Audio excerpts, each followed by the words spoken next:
ሰላም የቻናል ቤተሰቦች እንዴት ናችሁልኝ? እኔ እግዚአብሔር ይመስገን ደህና ነኝ። ዛሬም እንደተለመደው እንግዲህ በአዲስ መረጃ ተመልሻለሁ ማለት ነው። ምናልባት ለቻናሉ አዲስ ከሆናችሁ ቻናሉን ሰብስክራይብ አድርጋችሁ ቤተሰብ እንድትሆኑ እያልኩኝ እንዲሁም ደግሞ ቪዲዮ ቫይራል እንዲወጣ ሁላችሁም ላይክ አድርጋችሁ እንዲጀምሩልኝ እያልኩ ቀጥታ ዞር አስኩላችሁ መረጃ ማለት ይሆናል። ዛሬ ላይ እንግዲህ ፓውስ አዲስ ነገር አለ ማለት ነው። የምንመለከት ይሆናል። ቀጥታ ወደ መረጃው እናልፋለን። ፓውስ እንግዲህ እንደምትመለከቱት ከ14 ሰዓት በፊት ማለት ነው 62 ሀወር እንደቀረው ተናግሯል ማለት ነው። ይሄ እንግዲህ ስንት ሰዓት ላይ ሊስት እንደሚሆን ካውንት ዳውን እዚህ ቦታ ላይ ነው የተናገሩት ማለት ነው። እንግዲህ ይሄንን ይዘን ካልኩሌት ማድረግ ይጠበቅብናል ማለት ነው። ወይም ደግሞ ነገ ካውንት ዳውን አድርገው የሚቆጥሩ ከሆነ ጥሩ ነው።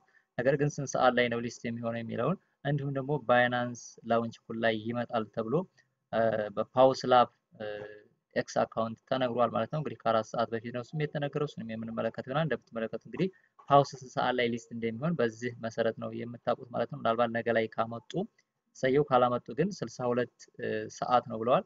ይሄን 14 ስቀንሱለት ኦልሞስት 48 ሰዓት ይቀረዋል ማለት ነው። እዚህ ቦታ ላይ እንደምትመለከቱት አሁን ቀን 14 ነው። ስለዚህ በ16 9 ሰዓት ላይ ካውንት አድርጋችሁ ስትቆጥሩ 9 ሰዓት ላይ ሊስት እንደሚሆን ተረጋግጧል ማለት ነው። ምናልባት አዲስ ነገር ካለ የማሳውቃችሁ ይሆናል። እንዲሁም ደግሞ ፓውስ አዲስ የተናገረው ነገር አለ ማለት ነው። እሱ ምንድነው የሚለውን ወደታች ወረድ ብላችሁ ማየት ትችላላችሁ እዚህ ቦታ ላይ ማለት ነው። እንግዲህ ኦንቻይን ላይ ክሌም ማድረግ የምትችሉ ወይም ደግሞ ምናልባት 4 አካውንት 3 አካውንት ከዛም በላይ ያላቸው እስካሁን ድረስ የመጡት ሁለት ኤክስቼንጆች ብቻ ስለሆኑ ክሌም ያደረግንባቸው ከዛ ውጭ የሚደረገው ኦንቻይን ላይ ወይም ደግሞ ዋሌቶች ላይ ስለሆነ ዋሌቶች ላይ ደግሞ ኢነፍ የሆነ ሶላና ቶክን እንደሚያስፈልግ እዚህ ቦታ ላይ ተናግረዋል ማለት ነው። እንግዲህ ፋንቶም ዋሌት ላይ ነው። ስለዚህ እንደምትመለከቱት ሜክ ሹር ብለዋል ፋንቶም ኢዝ ቶፕድ አፕ ዊዝ ኢነፍ ሶላና ብለዋል።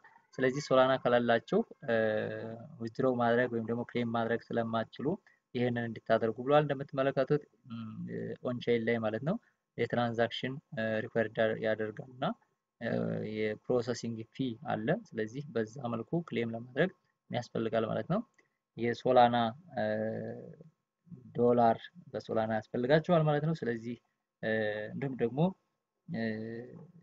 ምናልባት ነገ ነው ባይናንስ ከመጣ ሊመጣ የሚችለው ማክሲመም ማለት ነው ነገ ነው መጨረሻው ማለት ነው። ምክንያቱም በ16 ኦልሞስት ቶክኑ ስለሚገባ ማለት ነው። 16 ይገባል። ዛሬ 14 ነው፣ ነገ 15 ነው። ነገ ላይ ነው የሚገባው። ነገ ምን ይሆናል ማለት ነው? ወደ ኤክስቼንጆች አይገባም። 16 ነው ይገባል ብለው የተናገሩት እዚሁ ላይ ማየት ትችላላችሁ።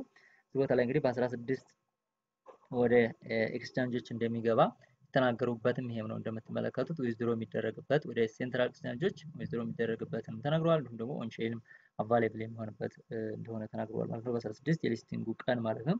ስለዚህ ምን ያስፈልጋቸዋል? የግድ ኦንቼይን ላይ ክሌም ማድረግ 4-5 አካውንት ያለን ኦንቼይን ግድ ነውና ኦንቼይን ላይ ደግሞ ክሌም ለማድረግ ያስፈልጋል ማለት ነው። የግድ ሶላና ቶክን ያስፈልጋል ማለት ነው። ምናልባት ከሌላችሁ ከየጓደኞቻችሁ ማምጣት ትችላላችሁ። አስቀድማችሁ ካልተዘጋጃችሁ ሊወርድ ስለሚችል ከሞፈረፉ እንዳይሆን እዛ ላይ ማየት ይኖርባችኋል ማለት ነው። ፓውስ ላይ ያለውን ላሳያችሁ። ምናልባት ሶላና ምናልባት ባይናንስ ላይ ሊስት ይሆናል አይሆንም የሚለውን ደግሞ እዚህ ቦታ ላይ እነሱም የተናገሩት አሉ። ፓውስ ላብ እንግዲህ ሪል ነው ወይስ ደግሞ ሪል አይደለም የሚለውን ያው ሁላችንም አንተልተውና ፓውስ ላብ ላይ የተለቀቃለ ደግሞ ኤክስአይ 4ን ማየት እንችላለን ማለት ነው።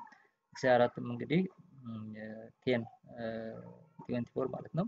ይሄንን ማየት እንችላለን ምን ያህል እነሱም ሪያሊቲውን ያው የሚያጠራጥር ነገር ስላለው ነው አንዳንድ ጊዜ የምንላቸው። ምክንያቱም እነሱም ሶሻል ሚዲያቸው እንዳድግ ስለሆነ ብዙ የሚታትሩት ከዛ ውጭ ያለውን ያን ያህል የሚያጨናንቃቸው ስላልሆነ ማለት ነው። እንደምትመለከቱት ዋን ዴይ ሌፍት እያሉ ይገኛሉ እንደምትመለከቱት።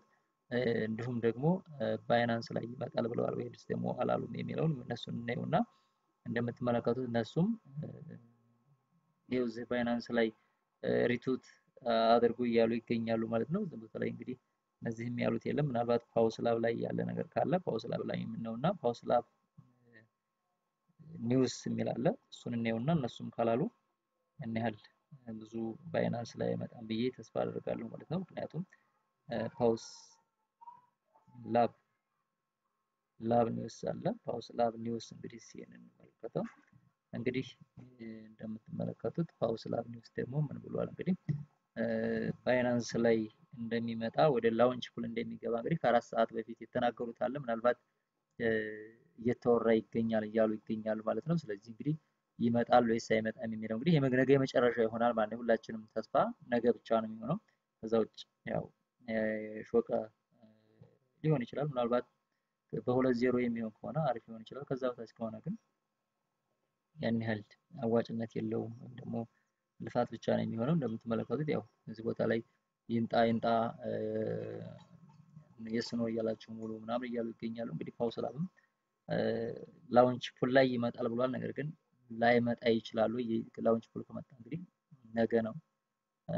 ዛሬ የሚለቁም ከሆነ ምናልባት ከ10 ሰዓት በኋላ ማታ እስከ 3 ሰዓት ድረስ ደግሞ ካለቀቁ እንግዲህ ነገ ላይ ይለቃሉ። ነገ ነው የመጨረሻው። በዚህ መልኩ ብታዩት ትችላላችሁ። እንግዲህ አጠቃላይ የነበረ ሁኔታ ይሄን ይመስላል። በሌላ ቪዲዮ እስከምንገናኝ መልካም ጊዜ ሁሉልኝ። አመሰግናለሁ።